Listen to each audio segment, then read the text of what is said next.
Nope, we're not done talking about feelings.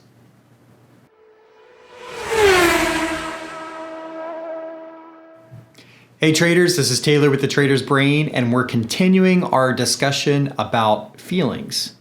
Now, last time we talked kind of generally about feelings and specifically about how in trading, or actually in anything in life, emotions are fuel for us to take action. And as traders, we don't want to eliminate that fuel. We just want to make sure that we have the right fuel in place to help us take the right actions and create the results that we want, which is trading consistency. Today, what I want to talk about is how do we actually respond to the different emotions that we feel? And this is going to be an important one to talk about the next things, which are specific emotions that traders feel, whether that's fear or frustration or some of these other things that happen. We're going to talk about some specific scenarios that create strong emotion. But for now, let's talk about the 4 ways that we respond to an emotion, particularly negative emotions. So the first response that we could have is called resistance. Resistance is when we want to just push that emotion aside, just get it out, right? It's a very, very common approach that humans take with any negative emotions. Now, what I want you to do is imagine that you're actually feeling really happy. Think of a time when you felt really happy, really just excited about something, right? What did you do with that emotion?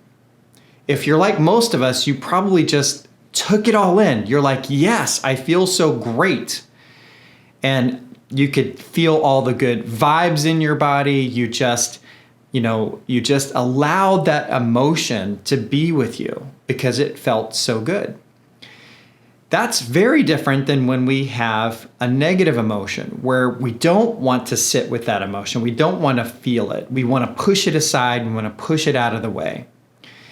And the challenge with doing that is that it doesn't, when we do that, we don't actually process the emotion in a way that diffuses the energy associated with that emotion. So if we're feeling really negative and we just try to push it away, it doesn't create a reduction of that negative energy. It just masks it. It just pushes it aside just temporarily. Okay. Now, the second way that we can respond to an emotion is by reacting to it. And this is, we all have heard the stories about traders who get angry and they smash their keyboards or they throw a monitor. We do this oftentimes in everyday life too. It's why we snap at someone or we yell or we get angry at that driver that's driving in the left lane too slow, right? We react.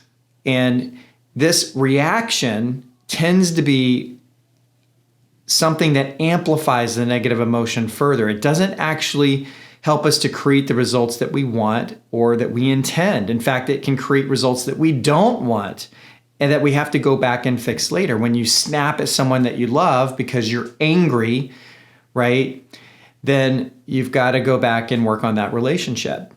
Okay, so that's the second way that we respond to a strong emotion, negative emotion. Okay, the third way is to avoid it. Okay, and avoidance is a form of resisting. It's another way to kind of push that emotion aside. But what we're doing is we're actually trying to replace one feeling with another feeling. We don't want to feel frustration. And so one of the tactics is, hey, what if I go and actually seek out some form of pleasure that's going to help me to feel pleasure right now because I don't want to feel this strong emotion of frustration or disappointment or sadness.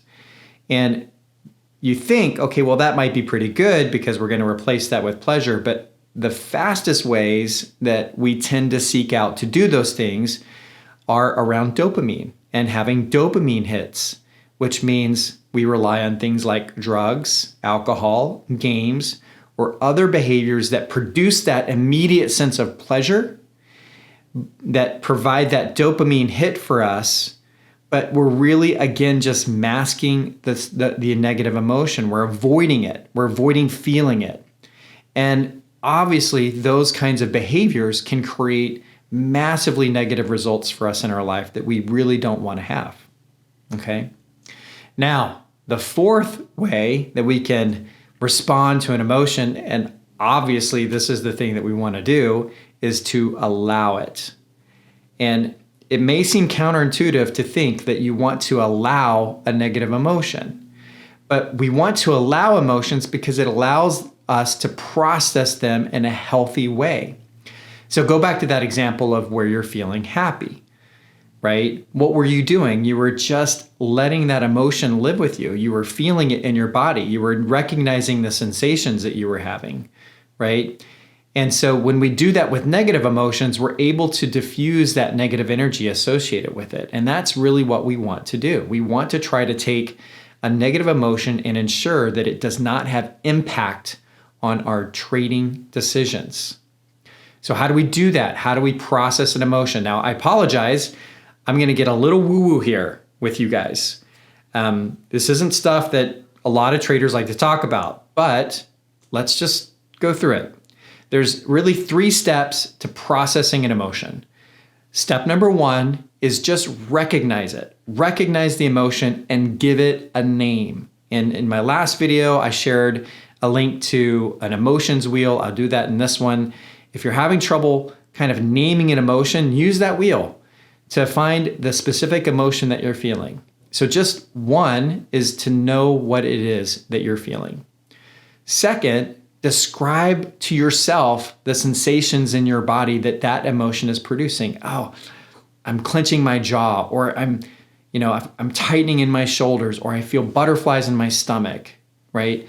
Whatever those sensations are, those physical sensations you're feeling, just do a quick mental note and describe what they are, what it is that you're actually feeling.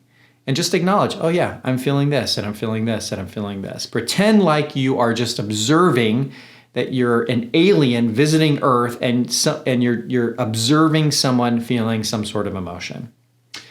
And then the third thing to do is to just sit with it for a minute. So once you've recognized the emotion and you name it, and then you kind of describe your sensations, just sit with it for a second and just breathe. Now, in a fast-moving environment like trading, where you might suddenly feel frustrated, but you've got to get back in the game quick and be able to kind of center yourself. One exercise that some people find useful is to take your hand and just put it on your chest and breathe.